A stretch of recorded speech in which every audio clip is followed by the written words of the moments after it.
बुरी संगति की कहानी। राजीव जी का एक ही पुत्र था, उसका नाम शेखर था। राजीव जी शेखर को बहुत प्यार करते थे। शेखर की माँ भी अपने लाडले पुत्र को बहुत प्यार करती थी। वो उसे मक्खन और मलाई खिलाकर प्रसन्न रखती थी। शेखर सदा अपने माता पिता का आदर करता था। वह समय पर स्कूल जाता तथा खूब मन लगाकर पढ़ता था। दुर्भाग्यवश शेखर की मित्रता कुछ बुरे लड़कों से हो गई। वह बुरे लड़कों के साथ बाजार में घूमने लगा। वह जुआ भी खेलने लगा।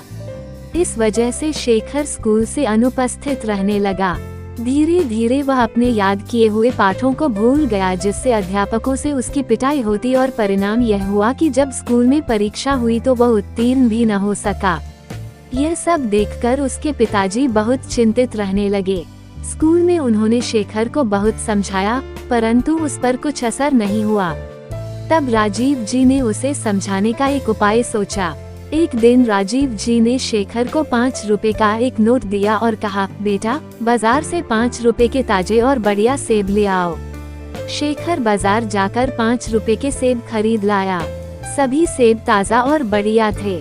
राजीव जी ने शेखर को 50 पैसे और देकर कहा, जाओ बाजार से एक सड़ा गला सेब और खरीद लाओ। शेखर सड़ा गला सेब ले आया। राजीव जी ने शेखर से कहा, सड़े हुए सेब को सभी अच्छे सेबों के साथ रख दो।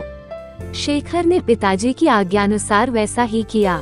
दूसरे दिन राजीव जी ने शेखर से वे सेब मंगवाए और कहा, इन सेबों को खाओ।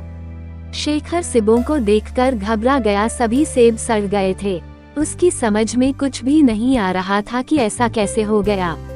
तब राजीव जी ने शेखर से कहा, बेटा, तुमने देखा कि बुरी संगति से कितनी हानि होती है।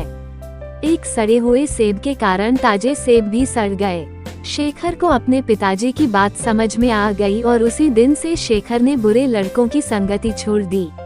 शेखर फिर से एक अच्छा बालक बन गया।